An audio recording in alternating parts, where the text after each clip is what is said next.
የብርሃን ሞባይል ባንኪንግ እንዴት ተሻሽሏል ይበልጥ ዘመኗል። በብርሃን ፍጥነት ያሻውትን የሚፈጽሙት ጊዜውን የሚመጥን የሞባይል ባንኪንግ አገልግሎት ከብርሃን ባንክ። እስኪ መተግበሪያውን አፕዴት ያድርጉና አዲሱን አቀራረብ ይመልከቱ። የሚፈልጉትን በሙሉ በፍጥነት በቀላሉ ወዲያውኑ ገንዘብ ወደ አካውንት እንዲሁም ወደ ዋሌት መላክ፣ ክፍያዎችን መፈጸም፣ የአየር ሰዓት መሙላት፣ ስቴትመንት ማውጣት፣ ቀሪ ሂሳብ መጠየቅና ሌላም ሁሉንም በቀላሉ። አዲሱ የብርሃን ባንክ የሞባይል ባንኪንግ መተግበሪያ አሁኑኑ አፕዴት ያድርጉ። ብርሃን ባንክ እንደ ስማችን ብርሃን ነው ስራችን። ሌላኛውን ጉዳይ ደግሞ እንመልከት። የሩዋንዳ ደንበኞች የሆኑትን አርሰናል፣ አትሌቲኮ ማድሪድ፣ ፔዥና ባየር ሙኒክን ጉዳይ እናንሳ። የቻምፒየንስ ሊግ የግማሽ ፍጻሜ ተፋላሚዎች አራቱ አሁን የጠቀስሻቸው ቡድኖች ናቸው። አርሰናል፣ ፓሪስ ሰን ጀርመን፣ አትሌቲኮ ማድሪድ፣ ባየር ሙኒክ እና በዚህ ውስጥ አሸንፍ ያለሁ የምትል ጎረቤት አለች ሩዋንዳ። ምክንያቱም ከአራቱም ክለቦች ጋር የአራቱም ክለቦች ኮመን ዲኖሚኔተር የምትመስለው ሩዋንዳ ነች። ቪዚት ሩዋንዳ ባለፉት አመታት አሁን ወደ 10 አመት ገደማ ሊሆኑ ነው መሰለኝ ስፖርቱን እንደ ቬሂክል በመጠቀም እንደ መሳሪያ በመጠቀም የሩዋንዳን ቱሪዝም ለማስተዋወቅ ብዙ ጥረት ሲያደርጉ ቆይተዋል እና ሩዋንዳውያን አሁን አንዳንዶቹ በተለይ የመንግስት ደጋፊዎች የፖል ካጋሜ ደጋፊዎች የሆኑ ሩዋንዳውያን ሩዋንዳ ማንም ቢያሸንፍ ቻምፒየንስ ሊግ አሸንፋለች ይላሉ።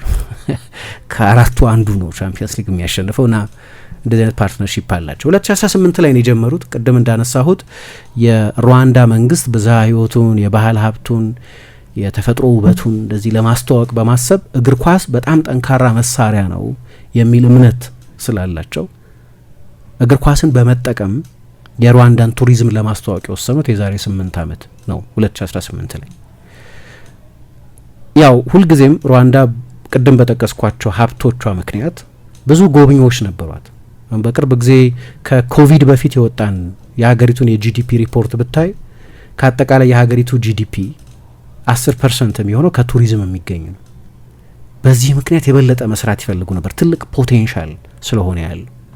ፓንደሚኩ መጣ። ያው ወረርሽኙ ከመጣ በኋላ ዓለም አቀፍ ጉዞዎች እቀባ ተደርጎባቸው ስለነበር ምንም ጥያቄ የለውም ፐርሰንቴጁ በጣም በከፍተኛ መጠን ቀንሷል። ግን የሩዋንዳ ያው ረሃብ እግር ኳስን በመጠቀም ቱሪዝሟን ለማስተዋወቅ ያለ ፍላጎት ግን አልቀነሰም እና 4 ትልልቅ የአውሮፓ ክለቦች ጋር ነው አብረው እየሰሩ ያሉት። እንደ አጋጣሚ ሆኖ አራቱም ግማሽ ፍጻሜ መድረሳቸው ነው ኢንትረስቲንግ የሆነው ታሪክ የሆነው። መጀመሪያ የተፈራረሙት ከአርሰናል ጋር ግንቦት 2018 በእነሱ አቆጣጠር ወይም ሜይ 2018 የመጀመሪያ ከአውሮፓ ክለቦች ጋር አብሮ መስራት የጀመረችበት ጊዜ ያኔ ነው። የ3 አመት ኮንትራት ነበር መጀመሪያ የተፈረሙ እስከ 2021 የሚያቆይ እና ቪዚት ሩዋንዳ የሚል የስሊቭ ስፖንሰር የሚባላል አይደለም፣ የእጅጌ ስፖንሰር ላይ የአርሰናል ተጫዋቾች እጅጌያቸው ላይ ነው ስሊቭ ስፖንሰርሺፕ የሚባለው እሱ ነው።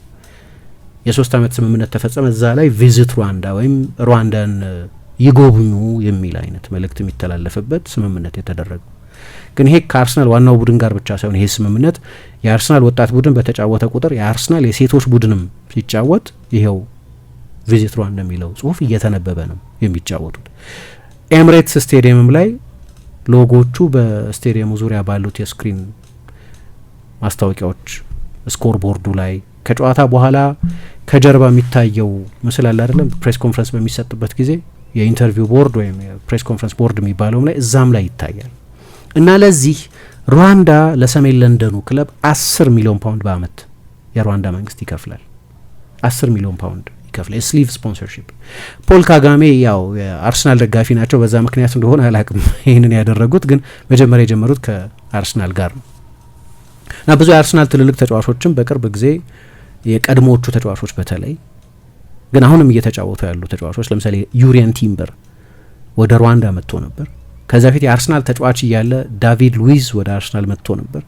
የቀድሞዎቹ የአርሰናል ታላላቅ ተጫዋቾች ቶኒ አደምስ፣ ሬይ ፓርለር፣ ሮቤር ፒሬስ አይነቶቹ ተጫዋቾችም የአርሰናል አምባሳደር እየሆኑ ወደ ሩዋንዳ መጥተው ነበር። የፓርትነርሺፕ አይነት እንዲህ ያለ ነው። ሩዋንዳ ምን ተጠቀመች የሚለውን በተመለከተ ግን ምሳ ኒልሰን ሰርቬይ የሚባል አንድ የጥናት ተቋም የሩዋንዳና የአርሰናል ይሄ አይነት ስምምነት ከተፈጸመ ከጥቂት ወራት በኋላ ከእንግሊዝ ወደ ሩዋንዳ ለጉብኝት የሚሄዱት ሰዎች መጠን በ5% ጨምሮ ነበር በጥቂት ቀናት። የእግር ኳስ ኃይል እሱ ነው። ከአውሮፓ ከትልልቆቹ ክለቦች መካከል ከአንዱ ጋር ከእንግሊዝ ከትልልቆቹ ክለቦች ከአንዱ ጋር እንደዚህ አይነት ስምምነት እንደዚህ አይነት ቪዚቢሊቲ ሲኖር ወዲያው የእንግሊዛውያን ጎብኚዎች መጠን በመጀመሪያዎቹ ጥቂት ወራት ብቻ በ5% ነው የጨመረው።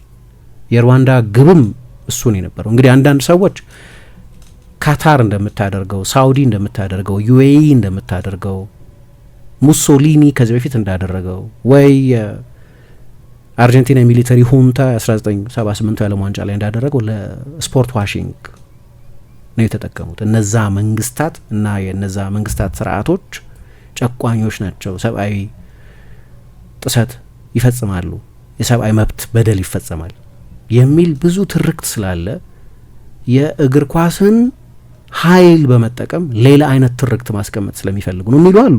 ፖል ካጋሜን በተመለከተ ግን እንደው በጣም ትራንዛክሽናል በሆነው አይን ግን በግልጽ የሚታይ ከሩዋንዳ መንግስት ጋር ግንኙነት የሌለው ተቋም ነው እንደ አይነት ሰርቬይ እየሰራው። እነሱም የፈለግነው ይሄንን ነው የሚሉት። ይህንን ካደረጉ በኋላ 2019 ላይ ከፔዤ ጋር ከሌላው የዚህ ዓመት የቻምፒየንስ ሊግ የግማሽ ፍጻሜ ተፋላሚ ጋር የፕሪሚየም ፓርትነር በሚል እንደዚህ አይነት ደግሞ አዲስ ስምምነት ፈጸሙ። ከአርሰናል በአንድ ደረጃ ያነሰ ነው። ምክንያቱም የፔዤ ሎጎ ላይ የለም፣ የፔዤ መለያ ላይ ቪዚት ሩዋንዳ የሚል ጽሁፍ አታነቢም። ግን ለምሳሌ የልምምድ ጊራቸው ላይ ያደርጉታል። የስቴዲየሙ ስኮር ቦርድና ሌሎች የማስታወቂያ ቦርዶችም ላይ ቪዚት ሩዋንዳ የሚል ይጻፋል። ልዩነቱ እሱ ነው። ስለዚህ ከአርሰናል ያነሰ ነው ለፔዤ የሚከፈለው። የስሊቭ ስፖንሰርሺፕ አይደለም ስምምነታቸው፣ የፕሪሚየም ስፖንሰርሺፕ ተብሎ ነው። ከዚያ ተመሳሳይ ስምምነት ደግሞ 2023 ላይ ከባየር ሚኒክ ጋር ፈጸሙ። ይሄ ደግሞ የፕላቲነም ፓርትነር ተብሎ ሁሉም የፓርትነርሺፕ አይነት መቼስ ሌቭል አለው እና ለዚህ ደግሞ በአመት 5 ሚሊዮን ዩሮ ለባየርን ለመክፈል ተስማምቶ ነው የመጣው። ቪዚት ሩዋንዳ በአሊያንዝ አሬና ላይ ይታይ ነበር እስከ ቅርብ ጊዜ ድረስ ብዙ የፕሮሞሽናል ካምፔኖች ላይ ይታይ ነበር። ባለፈው ግንቦት ደግሞ ከአመት በፊት ደግሞ ከአትሌቲኮ ማድሪድ ጋር ተፈራረመ። አሁን አራቱም ክለቦች በአራት የተለያዩ አውሮፓ ሊጎች ውስጥ ያሉ ናቸው። በእንግሊዝ፣ በስፔን፣ በጣሊያን፣ በጀርመን እና በእነዚህ ትልልቅ የእግር ኳስ ሊጎች ውስጥ ቪዚብል መሆን ነው የፈለጉት ብዙ ተመልካች ዓለም ላይ እንዳላቸው ስለሚያውቁ እና አትሌቲኮ ማድሪድ ይህንን ስምምነት የ3 አመት ስምምነት ፈጸመ። የሴቶቹ ቡድን፣ የወንዶቹ ቡድን የልምምድ ጊር፣ የማሟሟቂያ ኪት ላይ ሁሉ ይለጠፋል። ቪዚት ሩዋንዳ ይታያል። እሱ በስታዲዮ ሜትሮፖሊታኖ በአትሌቲኮ ማድሪድ የሶሻል ሚዲያ ፕላትፎርሞችም ላይ ቪዚት ሩዋንዳ የሚለው ጽሁፍ ይታያል። ግን በቅርብ ጊዜ በአውሮፓ ብዙ ቅሬታ መነሳት ጀመረ። በተለይ ደግሞ ኤም23 የሚባለውን የዴሞክራቲክ ሪፐብሊክ ኮንጎ ታጣቂ ቡድን የፖል ካጋሜ መንግስት ይደግፋል እና በኮንጎ በጣም በምስራቅ ኮንጎ ብዙ ሰብአዊ በደል ይፈጸም ነበር፣ ብዙ ግፍ ይፈጸም ነበር። ይህንን ግፍ ስፖንሰር የሚያደርጉት የሩዋንዳው ፕሬዚደንት ናቸው የሚል ብዙ ጩኸት መሰማት በጀመረበት ጊዜ ክለቦቹ እንደገና ማሰብ ነበረባቸው። አርሰናል በቅርብ ጊዜ ተርሚኔት አድርጎታል። ይሄ የመጨረሻው ሲዝን ሩዋንዳ የስፖርት ሚኒስትሩን የውጭ ጉዳይ ሚኒስትሩን ሳይቀር ነው ወደ ለንደን የላከው ከአርሰናል ሰዎች ጋር ለመነጋገር ሪኒው ለማድረግ። 2018 ላይ ነው የተፈራረሙት። የመጀመሪያው ኮንትራት ያበቃ የነበረው 2021 ላይ ነው። ከዛ በኋላ ተራዘመ እስካሁን ድረስ የሚከፍሉት የገንዘብ መጠን እየጨመረ። ግን የአርሰናል ደጋፊዎች በጣም ከፍተኛ የሆነ ካምፔን ያደረጉት። የአርሰናል ሰዎች ይህንን ሰምተው እንደሆነ አላውቅም፣ አንዳንድ ጊዜ ግድ የማይሏቸው አርሰናልን ፖለቲካል ነው ብለው ለምሳሌ ሜዞት ኦዚልን ባኒሽ ያደረጉት ለዛ ነው። በቻይና ዩጉር የምትባል ግዛት አለች፣ በጣም ብዙ ሙስሊሞች የሚኖሩባት እና ያ በቻይና መንግስት የሚደርስን በደል አውሮፓዎቹ ልተዋቸው፣ አረብና ሙስሊም መንግስታት እንዴት ዝም ይላሉ ብሎ ጻፈ ሶሻል ሚዲያው ላይ። ከዛ በኋላ ለአርሰናል አልተጫወተም። እኔ ለአርሰናል የተጫወተው በዛ ምክንያት ነው ብዬ ነው የማምነው። ፐርሰናሊ ሰሌክቲቭ ናቸው። ወዲያው አርሰናል ወጣና አርሰናል ከዚህ የሜሱት ኦዚል ፖስት ጋር ግንኙነት የለው፣ አርሰናል ፖለቲካል ነው፣ ፖለቲካዊ ተቋም አይደለም ማለት። አሁን ይሄ በዚህ ጉዳይ ላይ ግን ለምሳሌ ከሩዋንዳ ጋር አብሬ አልሰራም ካለ የምን አቋም ነው ማለት? የፖለቲካ አቋም እኮ ነው። ኮንሲስተንት አይደሉም፣ ሰሌክቲቭ ናቸው። ሰሌክቲቭ ሲምፓቲ ይባላል። እኔ እንደዛ ነው የምወስደው። ኤኒዌይ ከዚህ በኋላ ይቆማል። ባየር ሚኒክም ግን ተመሳሳይ ነገር ነው የነበረው። የባየር ሚኒክ ስምምነት በቅርብ ጊዜ ቴሬሲ ካኪዋምባ የሚባሉ የዲሞክራቲክ ሪፐብሊክ ኮንጎ የውጭ ጉዳይ ሚኒስትር ከባየርን ሰዎች ጋር እንደዚሁ በአካል ከተነጋገሩ በኋላ ነው ስምምነቱ ተፈጽሞ የነበረው። ግን በዚህ በኤም23 አማጽያን ምክንያት በምስራቅ ኮንጎ ዩናይትድ ኔሽንስ ጭምር የተባበሩት መንግስታት ድርጅት ጭምር እኔ አካውንት አድርጌዋለሁ ያላቸው የሰብአዊ መብት ጥሰቶች ተፈጽመው ስለነበር ባየርን እዛ አጣብቂኝ ውስጥ ገባ እና ልክ የአርሰናል ደጋፊዎች ካደረጉትም በላይ እኔ አላስታውስም። የአርሰናል ደጋፊዎች ስቴዲየም ውስጥ ትልቅ ጽሁፍ ሲያስነበቡ አላስታውስም፣ የኔ ያለማስታወስ ሊሆን ይችላል። የባየርን ደጋፊዎች ግን አድርገውታል። የአርሰናል ደጋፊዎች በተለያዩ የሶሻል ሚዲያ ፕላትፎርሞቻቸው ነው ይሄንን ሲያደርጉ። የባየርን አልትራስ የሚባሉት ደጋፊዎች ግን ማንኛውም ሰው ባየር ሚኒክ ከሩዋንዳ መንግስት ጋር ለፈጸመው ለዚህ ስምምነት ግዴለሽ ከሆነ የባየርን እሴቶችን ክዷቸዋል ማለት ነው የሚል ትልቅ ባነር ከፍራንክፉርት ጋር ከተደረገ ጨዋታ በፊት አስነበበው ነበር። በኋላ ባየርን እና ጀርመኖቹን በጠቅላላው ባየር እንደዛ አይነት አይደለም፣ ግን አንዳንድ ክለቦች አሉ በጣም ጠንካራ ፖለቲካዊ አቋም የሚይዙ የጀርመን ክለቦች በዚህ የታወቁ ናቸው። 2 ሰዎች ላከ ወደ ሩዋንዳ። ይሄ በምዕራቡ ሚዲያ ስለ ሩዋንዳ መንግስት የሚጻፈው ነገር እውነት ነው ወይ የሚለው ነገር ለማጣራት አሁን እኚህ ድሪዘን የሚባሉት የክለቡ ሲኢኦ ናቸው 2 ሰዎች የላኩት። እንግዲህ ከዛ በኋላ የደረሱበት ድምዳሜ ምን እንደሆነ አላውቅም፣ ግን የሆነ አይነት አቋም ይዘው ከዚህ በኋላ ከሩዋንዳ ጋር ያለን ግንኙነት ንጹህ እግር ኳሳዊ ግንኙነት ብቻ መሆን አለበት። መንግስት ከኛ ጋር የፈጸመው የስፖንሰርሺፕ ስምምነት አሁን ተርሚኔት ተደርጓል። ኪጋሊ ላይ የባየርን አካዳሚ አለ፣ እዚህም ነበር አይደለም የሆነ ጊዜ ጆቫኒ ኤልበር ሳይቀር መጥቶ ነበር አዲስ አበባ። አስተዋጽኦ የባየር በጣም ትልቅ ብራዚላዊ አጥቂ ነው የነበረው እና 2 ሰዎች ላከ። ከዛ በኋላ የደጋፊዎቹንም ቁጣ በማየት ከዚህ በኋላ እዛው ኪጋሊ ያለ የባየርን አካዳሚ አለ፣ እዛ ውስጥ ተጫዋቾች ማጎልበት፣ አሰልጣኞች ማሰልጠን፣ ተጫዋቾቹንም የአውሮፓን የባየርንን አካዳሚ ስልጠና መስጠት። ከዚህ በኋላ ከሩዋንዳ ጋር ያለን ግንኙነት ፒውርሊ ፉትቦል ሪሌትድ ነው ብሎ ወሰነ።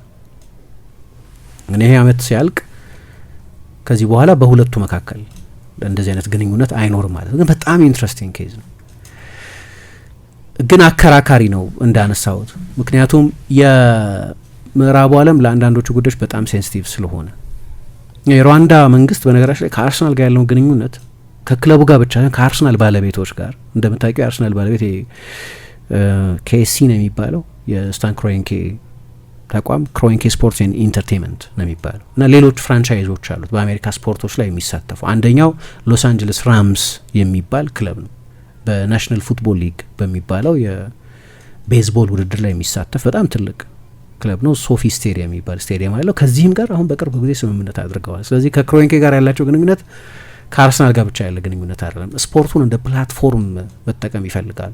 በዩናይትድ ስቴትስ ቪዚት ሩዋንዳን ቪዚብል ማድረግ ይፈልጋሉ። አሁን ሰዎች በቀናነት ስለማያዩት ነው ማለት ይሄ ስፖርት ዋሽንግ ነው ብለው ስለሚያምኑ አቋም እያስኩ አይደለም። ግን የአርሰናል ሰፖርተርስ ትረስት የሚባለው ለምሳሌ በቅርብ ጊዜ አንድ ፖል ሰብስቦ ነበር። ምን ታስባላችሁ ከሩዋንዳ መንግስት ጋር ክለባቸው እንዳይነት ስምምነት ስለፈጸመ 90% የሚሆኑት በፍጥነት መቆም አለበት፣ አኔቲካል ነው፣ በሞራል ለመከላከል የሚያስቸግር ነው፣ የክለቡ አሉኝ የሚላቸውን እሴቶች የሚጻረር ነው ይሄ የሚል 3% ብቻ ነው የደገፉት። የአርሰናል ሰፖርተርስ ትረስት የሚባል የደጋፊዎች ሰርቬይ ተወስዶ ማለት ነው። በፔዥም በኩል ተመሳሳይ ቅሬታ አለ። በነገራችን የፔዥ ደጋፊዎች የካታር ስፖርት ኢንቨስትመንት ከመጣ በኋላ ከዚህ በኋላ ፔዥን አልደግፍም ብለው ይሄዱ በጣም ብዙ ሰዎች አሉ። ልክ ፔዥ ከመጣ በኋላ ከዚህ በኋላ በቃ ፓሪስ የኔ ክለብ አይደለም ብለው የቆምኩለት ሴት ይህ አይደለም ብለው የወጡ ደጋፊዎች ነበሩ። አሁንም በዚህ ጉዳይ ላይ ደስተኞች ያልሆኑ አሉ እና ብዙ ቅሬታ አለ። የባየርንና የአርሰናል ደጋፊዎች ብቻ ሳይሆኑ እስካሁን ድረስ የመረረ ተቃውሞ ያልሰማሁት በአትሌቲኮ ማድሪድ በኩል ነው። ለማንኛውም ግን ሩዋንዳ ለጊዜውም ቢሆን በቻምፒየንስ ሊግ ሴሚ ፋይናል በአራቱም ቡድኖች ምክንያት ቪዚብል ነች።